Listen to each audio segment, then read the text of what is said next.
We're in Genesis chapter 47 this morning. You all, you know the name. You probably practically half know him, Pastor Krenz, my mentor, the guy that taught me how to study and helped me philosophically with understanding how we should teach and everything else. And so I share stories on occasion with him. And I don't know if I've mentioned this to you or not. But he's 96 now, so he's quite old. He's in not a nursing home, but in a facility where they're in their own apartment. And then they move to a assisted living facility and then could move on to a full nursing home if needed.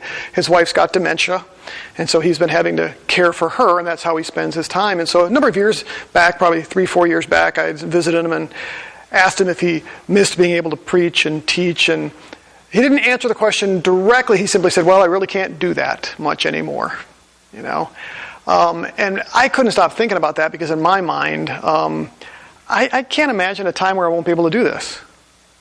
Even I shared with you a gentleman from work a couple of weeks ago had said, "Boy, that's where your first love is, right? It's not Chicago Title. You just love doing that. That's your passion." And so, there's just kind of I've almost felt sad for Pastor Krenz, thinking, "Man, he's loved to do that. He's done that for so long." Well, I talked with him a couple months ago. And I always ask him, so what are you learning? What are you studying right now? And so he shared with me. But then he mentioned he leads 3 Bible studies every week. There's 5 guys he meets with on Monday mornings or Tuesday mornings. And all they do is go verse by verse through the Bible like he did with me. And then on Wednesday he meets with 3 guys. And then on Thursday he meets with another guy. I think he said a majority of these guys are all from outside the nursing home. They're guys that come in. So 5 plus 3... 9 guys that he spends time with every single week, an hour and a half, going through the Word, verse by verse. And they're guys that aren't just people on the floor that got nothing better to do. And I thought, wow, he's 96. He will do this until God takes the last breath out of him. And it was encouraging to me because I was thinking, the Lord is still allowing him to do what he loves to do, even in this very difficult time, having to care for his wife and other things. But it also says something about him as to how he wants to finish the course, how he wants to end his life. And I thought of that example today as we're looking at Jacob, because Jacob is at the end of his life here. And as we look at this passage, I want us to think, first and foremost, about how we want to approach the end of our lives. For some of us here, as we get older, it's already in view. For others, maybe not so much. But I also want to keep in mind that it isn't just about end of life, because the things we're going to discuss today about how we might want to end our lives really ought to be true of us today. It really ought to be no different. And that's certainly the way it was with Pastor Krenz. He's always committed himself and dedicated himself to this. And he's even when he retired from the church back when I was in seminary, he moved up north to where his house was, bought land across the street, started a church, led the guy that's the pastor now to Christ, and that church is still thriving up in the north woods of Wisconsin. So even in his, quote, retirement, he was still committed to God's purpose and plan and seeing people get saved and discipling and mentoring. And he did that up there until he couldn't do it anymore because of the dementia of his wife. But even now, in a nursing home, he still continues. Well, when we think about this for our own selves, it makes me wonder about what actually consumes us or what drives us and what will ultimately consume us and drive us as we approach the end of our lives if we are fortunate enough to know when our end is coming. For many, especially Americans here, the things we look forward to are retirement, somewhere south preferably, sitting on the beach, maybe endless days on the golf course, maybe traveling to places we've never seen before. Those are all the kind of things we look forward to and we want to do, right? Anybody not want to do anything like that? And those aren't necessarily bad things, are they? But if that's all there is, I think we're kind of missing the boat. There ought to be more that consumes us, and it ought to be related to God's purpose and His plan. In our passage today, Jacob is nearly about to die. We get the picture of what was on his mind, what consumed him, and it serves, I think, as a good example to us. So there's going to be 4 parts to our teaching this morning. First is as Jacob approached the end of his life, he clung to the promises of God. He recounted the promises of God. Third is he ensured the promises of God. And then lastly, He gave assurance of the promises of God. Those are the four things I believe we'll see from our text this morning. And again, I think these things need to be true of us at any point in our life. So you might be a lot younger than some of us that are getting closer to retirement or closer to the end of our lives. So it isn't just for us, it's for the rest of you as well, because these things ought to be true of us as we continue on in life. Now, instead of doing individual takeaways after each section, I'm just going to do one big takeaway at the end. But let's go ahead and look at this. We're going to look at the first few verses, chapter 47, verses 27 through 31. As Jacob approached the end of his life, we see him clinging to the promises of God. Look at verses 27 through 31. Now Israel, that's Jacob, lived in the land of Egypt, in Goshen, and they acquired property. Well, it's Israel and his sons and families. And they acquired property in it and were fruitful and became very numerous. Jacob lived in the land of Egypt 17 years, so the length of Jacob's life was 147 years. When the time for Israel came to die, or drew near, he called his sons Joseph and said to him, "Please, if I have found favor in your sight, place now your hand under my thigh and deal with me in kindness and faithfulness. Please do not bury me in Egypt. But when I lie down with my fathers, you shall carry me out of Egypt and bury me in the burial place." And he said, "I will do as you have said." He said, "Swear to me." So he swore to him. Then Israel bowed in worship at the head of his bed. Now back in Genesis chapter 46, God appeared to Joseph and told him not to be afraid to go down to Egypt. God had appeared to Jacob on 3 prior occasions, and he promised him a number of things, including that he would give him the land of Canaan, that he would grow them into a great nation, and that he would bring him back to the land of Canaan. Now remember, he had to flee the land of Canaan. So on 3 different occasions, God promised him a number of things, including he'd be with him, he'd mature him, he would grow him into a great nation, but he would also bring him back to the land. That's the anchor, bringing him back to the land. So for Jacob to leave the land and head to Egypt was probably a pretty big deal. Because if God's promise has been, "I will bring you back here," he's finally back after 20-some years, after fleeing Esau. He's finally back in the land, but now he's got to flee that land. That would have been a very difficult thing to do, in part because, in some respects, you have to wonder, what is God doing? He told me he'd bring me back here, and he brought me back here, and now I got to leave again. What about the promises of God? Might have caused some doubt. And so as we looked at that passage from chapter 46, God appears to him and he assures him. Go back to 46. We're going to look at just the first few verses there. Chapter 46. So Israel set out with all that he had, and he came to Beersheba, and he offered sacrifices to the God of his father Isaac. Remember, Beersheba was really the last stop out of land of Canaan. That's where his family had been. That's where it was important to his father and grandfather. And so he stops there and he begins to offer up sacrifices. He worships God. But it says in verse 2, God spoke to Israel in visions of the night and said, "Jacob, Jacob." And he said, "Here I am." It's funny, I'll just tie this in. Charlie Kirk, I saw him do a video specifically about that phrase. He has a shirt that has the phrase on it because it's repeated over and over in the scriptures. Here I am. It's a word of availability. Anyway, just a little side note there. He says, "Here I am." Verse 3, he said, "I am God, the God of your Father. Do not be afraid to go down to Egypt, for I will make you a great nation there. I will go down with you to Egypt. I will also surely bring you back up again, and Joseph will close your eyes." So there we have the Lord promising that to him. So he does what the Lord commands. He goes down to Egypt under the belief that God will ultimately do what he says he's going to do there. He's going to be with him. He's going to grow him into a nation, and he's also going to bring him back to the land. So our passage today actually takes place 17 years later. Everything seems to be going really well for Jacob's family. According to Genesis 47, verse 9 there, Jacob was 130 years old. He arrived in Egypt at that age. Now he's 147, so it's 17 years later. And over the course of that 17 years later, it says that Israel, his descendants, had taken possessions of property. They were fruitful, and they became very numerous. Life was very good. Remember, they were up in Goshen. They spent a little bit of time in Goshen during the famine, but after that, things were back to normal. It appears that they were prospering, and they were growing, and everything was great. But despite the prosperity and the growth and everything that had taken place, Jacob's heart still wasn't in Egypt. Isn't that one of the things that we often face? We look at the story of Judges, and you have Israel. They go into the land, everything's going really well, and what happens? They forget God. They start to worship Baal. God has to bring their enemies against them. They start crying out to God. He rescues them, delivers them. Okay, things start to go back to normal. Things get really good again, and what happens? They forget about God, they start worshiping Baal, and we have that cycle over and over. Isn't that really true? The Bible warns us about wealth and about pursuing wealth. Why? Because it distracts us.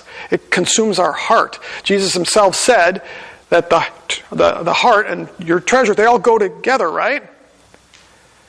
And so there's this danger when everything goes really great and awesome and there's no struggle and God's prospering you, there's a real danger that we're going to forget. We're going to walk away. Or we're going to abandon those things that are really supposed to be the most important things to us. And there is a danger in that. I'm convinced that that's one of the reasons why, and we're going to see this in the book of James, why we are allowed to struggle, why we have trials. It's God's way of reminding us, you need me, and you need to cling to me. According to James, it's what makes us perfect and complete. And so we have this situation with Jacob and Israel, and everything is going great, and you might expect that Jacob would say, hey, it's not so bad here. Why do I want to go back to those dusty plains of the land of Canaan with all those Canaanites? There's nothing there yet. But I could stay here in Egypt. Best of the land, we're prospering, we're doing awesome, my family's here. But his heart's back in back in the land of Canaan. Why? Because that's what God had promised. So despite the prosperity and the growth in his family there, Jacob's heart wasn't in Egypt. It was back in the land of Canaan. Go back and reread verse 29 again.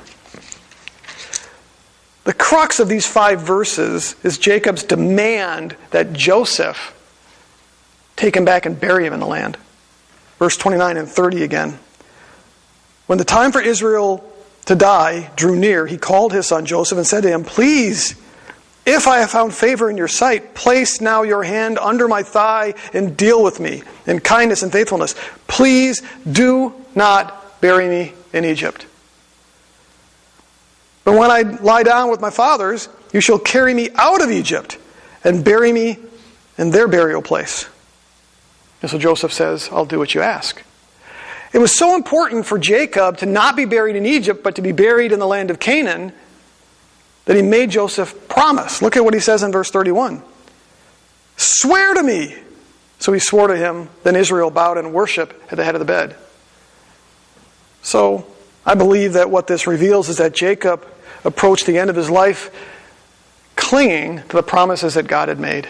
It was so important to him that he did not want to be dead in Egypt. He'd rather be buried back home where all of God's promises were based. Now, I don't doubt that Jacob wanted to be buried with his parents. There's a tie there, right? Amy and I have not made plans as to where we'll be buried someday. Her parents did ahead of time. They just figured they would die right here in Columbus, and so they bought their plots ahead of time. I've never done that because I don't know where we're going to be. But I can guarantee you that wherever I bury Amy or wherever she buries me, we're going to want to be buried next to each other. So I think that's partly what's going on here, but I don't think that's all of it. I think his heart was back in the land of Canaan because that's where God's promises were. In fact, we saw something similar with Abraham and Isaac and their desire to be in the land. And that's what we see actually going on here. He was clinging to the promises of God. He knew at this point, it was pretty clear, that he was going to die before God took Israel back to the land. He knew that. However, he was so convinced that God would make good that ultimately all of Israel would be back where he was. He knew God would bring back his children and his descendants back to the land. So it's okay to bury me there because you'll be coming at some point too. That tells me he was clinging to God's promises. It's the most important thing to him at this point, in spite of the fact that everything seemed to be going really well for his descendants. This might be one of the reasons why his interaction with Joseph ends with him bowing in worship. It says, now it doesn't the Hebrew text doesn't say specifically in worship, but it's pretty obvious that he's bowing at the head of his bed there to worship. He's thinking of God. Don't know what he was thinking at that exact moment, but it's tied to his burial back home and likely the promises of God. So the first thing we see with Jacob here is as he approaches the end of his life, his heart is still with the promises of God. It's not in the prosperity of things that are happening in Egypt. Second thing we see with Joseph is that as he approached the end of his life, he retold the promises of God. Look at verses 1 through 8 of chapter 48. It says, "Now it came about after these things that Joseph was told, 'Behold, your father is sick.'" So this is sometime later. We don't know how much later. So he took his 2 sons, Manasseh and Ephraim, with him. When it was told to Jacob, "Behold, your son Joseph has come to you," Israel collected his strength and sat up in the bed. Then Jacob said to Joseph, "God Almighty appeared to me at Luz and in the land of Canaan, and he blessed me. And he said to me, 'Behold, I will make you fruitful and numerous, and I will make you a company of peoples, and will give this land to your descendants after you in everlasting possession.'" So a short time later, he's now apparently right before death, and he calls for Joseph, calls him to his side. When Joseph arrives, he brings his 2 sons with him, and the first thing Jacob did was he recounted for Joseph his encounter with the Lord, and that's recorded back, I think it's in chapter 28. The Lord appeared to him in the land of Canaan, Bethel. It's important to remember this because, again, all of God's promises are there. The Lord blessed him there, made a bunch of promises to him. He says, "Behold, I will make you fruitful and multiply, and I will make you an assembly of people, and I will give this land to your seed after you as an everlasting possession." So what is Jacob doing here? He's recounting his encounter with God and the promises that God had. So at the end of his life, it is important for him. Now you got to remember, this probably isn't the first time that Joseph has heard the story. It would be really weird to think that Jacob never shared any of this with Joseph. Where did Joseph find his faith in the Lord? Had to come from Jacob. Are we to assume that he never told him the story before? Never relayed those promises to God? We know that Joseph knew those promises because at the end of Joseph's life, he does the exact same thing. Don't bury me here. Take me back. Take my bones back. And so what Jacob is doing is he's recounting this to Joseph, not because somehow Joseph didn't know and it's, I better share something with you, Joseph. Isn't it kind of that way with us? How many of you have told the same story more than once? And why do we do that? It's important to us. I know I've told my story of salvation to some people more than once. It's important. Right? I've told my kids about it. So at his death, he was still speaking about his encounter with God and about God's promises. So he was recounting these. I think about Pastor Krenz, and what is he doing now with these 9 men that he meets with? He is recounting the gospel. He is recounting the Word of God. He is retelling this to these men. Why? It's important. I sometimes... I'm only 60 now. I don't know how long I'm going to live. My dad lived to 77. My mom's now in her 80s. My dad's got some brothers and sisters that are even older than that. So I'm sitting back kind of doing the math going, okay. I could get hit by a truck tomorrow. I could develop some debilitating disease tomorrow and have a year or two. I don't know. But I'm thinking if it just plays out, I might have anywhere from 17 to 27 years left, if I just live like my parents, right? But most recently, I've been thinking to myself, wow, wait a minute. Okay, I'm 60 now. I've been saved for 41 years. I don't have a whole lot of time left. Seriously, this is what I've been thinking is, I don't have a whole lot of time left. What do I want to accomplish in the next 17 years or 20 years or 25 years? It's made me think I want to double down. Because I don't have much time left. If I get what I am calculating I might get just if I die of natural causes. Maybe I'm putting words into Joseph's mouth, but I think that was what was on his heart. He's at his deathbed, and the last things he wants to talk about are the promises of God, even though he's already shared that probably with Joseph. It tells you what's on his heart and mind when he's approaching death. It's a good lesson for us. Third thing is Jacob approached the end of his life by ensuring that the promises of God would endure. Now, what do I mean by ensuring? Well, he did something to make certain that God's promises would be fulfilled. In other words, he did his part, if I can say it that way. Obviously, they're all dependent on God. And you would sit back and you would say, well, what can we do to ensure God's promises? Well, one of the things we do is we know that God wants us to make disciples, right? So what do? We share the gospel. And by doing that, we ensure that the gospel continues, right? By making sure that we make disciples, we ensure that God's promises and plan continue, right? We play a role in that. Now, is it really us or is it God using us? We know that. But yes, we are ensuring. By living in obedience and doing what God has told us to do, by making disciples and leading people to Christ, we know that that will continue.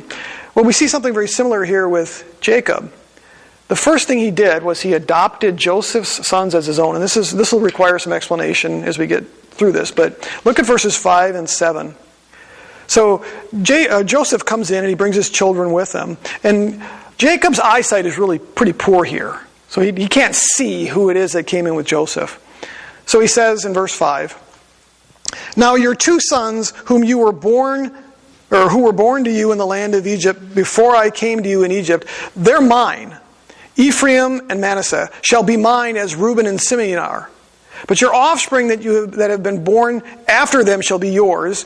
They shall be called by the names of their brothers and their inheritance. Now as for me, when I came from Padam, Rachel died to my sorrow in the land of Canaan on the journey.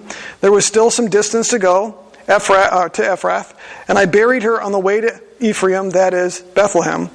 When he saw Joseph's son, he said, 'Who are these?'" So again, he doesn't really know. He's making this statement. He knows Joseph's brought some sons with him. I would think he assumes they're Ephraim and Manasseh. Just didn't know for sure, really can't see, but we don't know that for sure. But look at what he says. "Your two sons who were born to you in the land of Egypt before I came, they're mine. Ephraim and Manasseh. They shall be mine as Reuben and Simeon are mine." That's a rather interesting statement. They were Joseph's children, so they were his grandchildren, but essentially what he does here is he raises them to the level of being his own sons. And he tells Joseph that.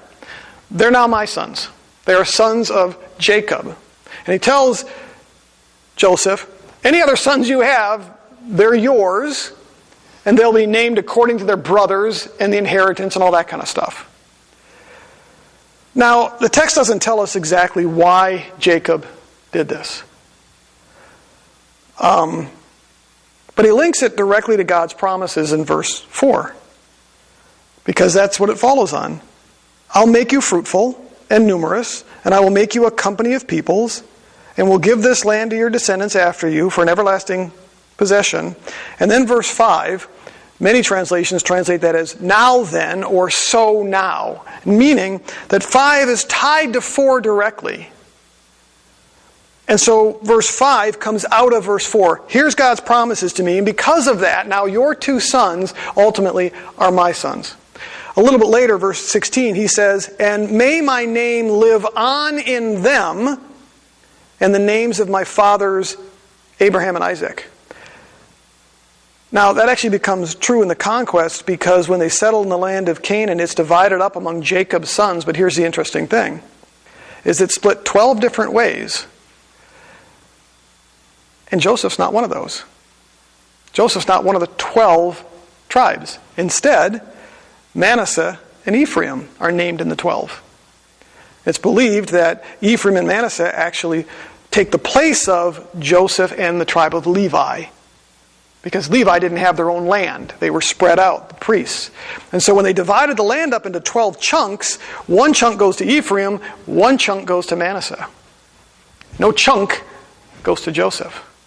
And so he actually did raise them up to where his name, so whenever somebody would think of the 12 tribes of Israel, they think of Manasseh and Ephraim, Joseph's sons. So he had raised them up to basically the same level as his other sons. They split the land into 12 chunks. They became possessors of that land, and their names were associated with it. And so in doing so, I believe that what he's doing here is he is, in some respects, making sure that his name would continue on. And now why he didn't just do that with Joseph, I don't know. I don't have an answer for that. But somehow he was moved to take Joseph's two sons, raise them to the level of his own sons, and going forward, his name would be carried on through them. Now, the second thing that Jacob did was he blessed Joseph's sons and bestowed upon them, specifically Ephraim, the blessings of the firstborn. So that's the second part of what he does. Look at verses 8 through 20. When Israel saw Joseph's sons, he said, "Who are these?" Joseph said to his father, "They are my sons, whom God has given me here." So he said, "Bring them to me, please, that I may bless them."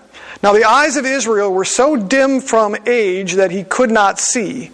Then Joseph brought them close to him, and he kissed them and embraced them. Israel said to Joseph, "I never expected to see your face, and behold, God has let me see your children as well." Then Joseph took them from his knees and bowed with his face to the ground. Joseph took them both, Ephraim with his right hand toward Israel's left, and Manasseh with his left hand toward Israel's right. And he brought them close to him. But Israel stretched out his right hand and laid it on the head of Ephraim, who was the younger, and his left hand on Manasseh's head, crossing his hands, although Manasseh was the firstborn. He blessed Joseph and he said, "The God before whom my father Abraham and Isaac walked, the God who has been my shepherd all my life to this day, the angel who has redeemed me from all evil, bless the lads. And may my name live on in them, and the names of the fathers of Abraham and Isaac. And may they grow into a multitude in the midst of the earth." When Joseph saw that his father had laid his right hand on Ephraim's head, it displeased him, and he grasped his father's hand to remove it from Ephraim's head to Manasseh's head. Joseph said to his father, "Not so, my father, for this one is the firstborn. Place your right hand on his head." But his father refused and said, "I know, my son, I know. He also will become a people, and he will be very great. However, his younger brother shall be greater than he, and his descendants shall become a multitude of nations." He blessed them that day, saying, "By you Israel will pronounce blessing, saying, may God make you like Ephraim and Manasseh." Thus, he put Ephraim before Manasseh. So what actually happens here? Well, time to bless the sons. There's the firstborn. There's the secondborn. Firstborn is supposed to get the blessing of the firstborn. That's what Jacob is expecting. So he brings the children in there. And he places Manasseh in a position to where all Jacob has to do is reach out his arms. His right hand will go on Manasseh. His left hand will go on Ephraim. He'll give the firstborn blessing to Manasseh. But what happens is as soon as Jacob starts to bless them, he goes like this. Crosses his hands. Puts his right hand on Ephraim, the younger. Puts his left hand on Manasseh. And begins to bless him. And Joseph, no, that's not the way it's supposed to be. So he tries to grab his dad's hand and pull his hand off of Ephraim and say, no, the right hand should go on Manasseh. You got to bless him. And Jacob says, no, I know what I'm doing. Manasseh is going to be a great nation. So is Ephraim. But Ephraim is going to be greater. And so that's what we see take place here. And so what he actually does is he places the firstborn's blessing on the secondborn son. Now, we're told a little bit later in 1 Chronicles that the reason for that was he, in essence, took the blessing, the firstborn blessing of his sons that should have gone to Reuben, and he gives it to Joseph and his sons. That's what it tells us in 1 Chronicles chapter 5. And it's because of what Reuben had done. Remember, Reuben slept with his father's concubine. It was a power move. And so, the firstborn blessing is not going to go to Reuben. Instead, Jacob is taking that firstborn blessing and he's, in essence, giving it to Joseph, his sons ultimately, but through Joseph. And that's now where the blessing of the firstborn will go. That's a pattern we see throughout the scriptures, isn't it? You know, we've been looking at the story of the Exodus, and we see that how God actually chose Moses over Aaron. He chose David over his older brothers. He chose Solomon over older brothers. We see how he did that with Jacob and Esau. That's a pattern. That's what God does. He didn't follow the system, you know. He didn't always go to the firstborn, if you will, like the world would expect. God chose who he chose. And so in this particular instance, I believe what he's doing is Jacob is, God is actually working through him, and Jacob is actually taking that blessing of the firstborn and passing it on to the righteous and removing it from the unrighteous. Because Reuben was unrighteous. In fact, when you get to where Jacob's blessing and cursing his sons, it's not a whole lot of good stuff being said about Reuben, or about Simeon, or about Levi. A lot said about Joseph and about Judah. And so what we have is the blessing being removed from the unrighteous going to the righteous. And again, I don't have all the answers to why he didn't just bless Joseph. We find out that he does actually give Joseph a special blessing, a chunk of land back in the land of Canaan. That's his inheritance, if you will. He gives him a special inheritance. But again, I believe that the impact of this is that God has made a choice, that Jacob's name will be continued on through his sons, including Ephraim and Manasseh, but they play a very special role. In fact, what's very interesting about this is Ephraim does become a dominant tribe in Israel. In fact, if you remember, there's two primary tribes that are used interchangeably when it comes to describing Israel. Judah is a very prominent tribe, obviously, for obvious reasons. Becomes a very dominant tribe in Israel. But most of the northern 10 tribes are referred to repeatedly over and over and over by one name. What's that name? Israel or Ephraim. It's interchangeable. So Israel, the northern 10 tribes, are referred to repeatedly as Ephraim. Ephraim became great. That's what what Jacob is alluding to here. So again, I believe that what he's actually doing here with this is he's ensuring the promises of God will continue. Because remember, what he said was, God has promised me that he's going to grow us into a nation, that my name is going to continue to be made great. And so as he's thinking through, what do I need to do here? I don't want this to be, I don't want the firstborn blessing to go to Reuben, who's wicked. I need it to go through Joseph the righteous. And so he's ensuring that what God has said would happen, this great nation, 12 tribes, ultimately moving into land and taking possession of the land, that's what God wanted, that's what God said he would do, and he's acting on behalf of it here. He's doing his part, if you will. The last thing we see here with Jacob is, as he approached the end of his life, he actually gives assurances of the promise of God. And what do I mean by that? It's much the same thing as saying, it's really going to happen. This is real. It's really going to happen. Look at what he does in chapter 21 through 22. We'll turn back there. Chapter 48, verses 21 through 22. Then he put Ephraim before Manasseh. That's the blessing. Then Israel said to Joseph, Behold, I am about to die, but God will be with you and will bring you back to the land of your fathers. And then this is the special blessing here. I give you one portion more than your brothers, which I took from the hand of the Ammonite with my sword and my bow. That refers to probably a mountain area. But one of the things that God repeatedly promised Jacob was that he would be with him. He repeated that. He told him that with Esau. Behold, I am with you and will keep you wherever you go and will bring you back to this land, for I will not forsake you until I have done everything that I promised you. That's the promise he gave to Esau, or gave to Jacob as he was fleeing Esau.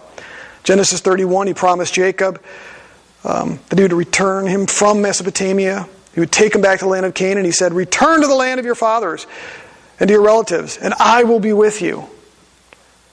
Does the same thing in Genesis chapter 46. When he's going to Egypt, God says, I promise you, I will be with you. So he told him that when he had to flee from Esau. He told him that when he was returning back to the land. He told him that when he was having to leave to go out to Egypt. I will be with you. I will be with you. I will be with you. And look at what he says in verse 21. Behold, I'm about to die, but God will be with you. In the same way that God was with Abraham, the same way that God was with Isaac, the same way that God was with me, God will be with you. He assures Joseph of that. I think it's kind of interesting. It's kind of important because Joseph here, he's older. He's not old by some standards. But I imagine he looked at his father and saw how his father had this relationship with the Lord. knew all these promises. Is it possible that as Joseph is watching his father come to the end of his life here, that there may have been a question? Will that all die with him? Will God still be with us in this foreign land? Here we are, multiplying in the land. God's been very good to us. But the promises are back there. Dad's now gone. Where's God going to be in all this? And so he assures him, just as God has been with us, he will remain and continue with you. In fact, Joseph got the message because he tells his brothers about God's promises again, and that God will be with you. He'll take you back. So even Joseph passes that on to his brothers when he dies, because he dies before his brothers do. So I think what he's doing here is he's assuring Joseph that God will be with him. He's assuring Joseph of God's faithfulness, that God will fulfill his promises. So as I think about these four things that we've looked at in this text, again, it makes me think about how I will approach the end of my life, how we will approach the end of our lives. Again, some of us are getting older. And it's interesting, I'm not thinking about the way that I'll die. But I do think about, where will my heart be? What will actually still be consuming me? I look forward to retirement. Not having to work the grind. It's funny, I never thought much about retirement, just because I love what I do. But lately, my coworker Garland, me, my boss Scott, we all say, yeah, I'm thinking more about, that might be a good thing someday here. We're getting tired of the stress and the politics at work and the frustration. And, I had an interesting, something happened this week where requested some help out in Kansas when I get there, and the response I got back was, have your boss or his boss fly out. And I'm like, really? I need 5 minutes of help lifting a printer that I can't lift by myself. And I'm supposed to fly my boss out, get a hotel, air flight, car for a week? That's just ridiculous. And I almost blew a gasket. Called my boss, and they called and reached out, and got a text that night saying, I'll help you out with whatever you want. God is good. But my point is that there's things like that I'm kind of going, really? I just want to quit. I want to retire. I want to go off and take Amy to the beach and travel around and do some nice things, right? But there's a part of me that thinks, I don't know that I could do that if I didn't have opportunity to continue teaching, preaching, sharing. That's the way I want to end my life. I want to be like Pastor Krenz. I hope I can be. I want to be like Jacob. He didn't get distracted with all the great things that were happening in Egypt. Seeing his family multiply and God prosper them. And remember, they were in a great place. And we know what happens. You get to the beginning of the book of Exodus, and the Egyptians are going, man, they're getting bigger than we are. There's more of them than there are us. God was really good with, and then when they put on the pressure, what happened? They just exploded even more. It's easy for us to get caught up in all those great, amazing things God is doing for us, right? And, it's time for me to relax now. It's time for me to stop. I'll throw this out there. That, thank God Rick didn't stop. Isn't that true? How many years you pray for your brother? How many years have you witnessed to your brother? 49. Good thing he didn't say, I'm old, I'm retired now. Somebody else will take care of it.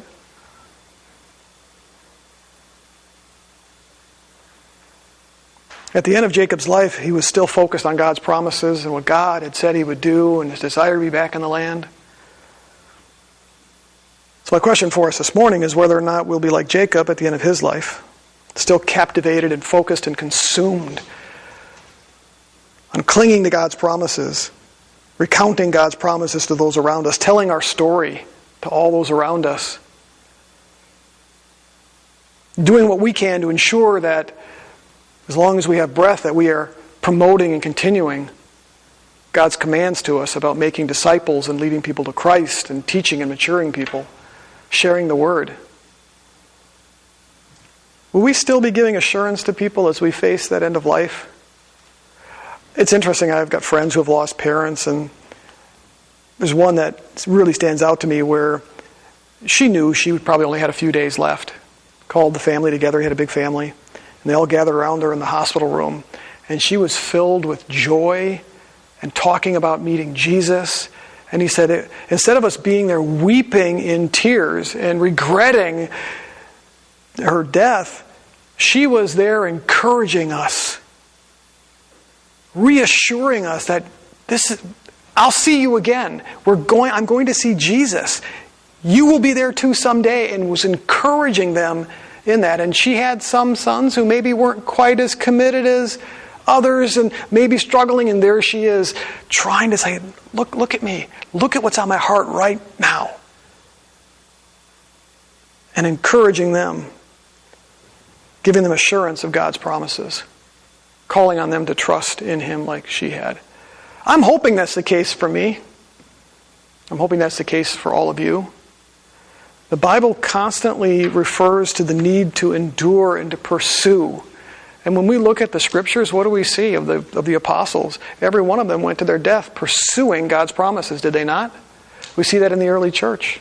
I've been intrigued by the story of Stephen recently as I've thought about Charlie Kirk and thinking, there he is, being stoned. And while he's being stoned, what is he doing? Pointing to Jesus. Right there at the end of his life. May that be us. Amen?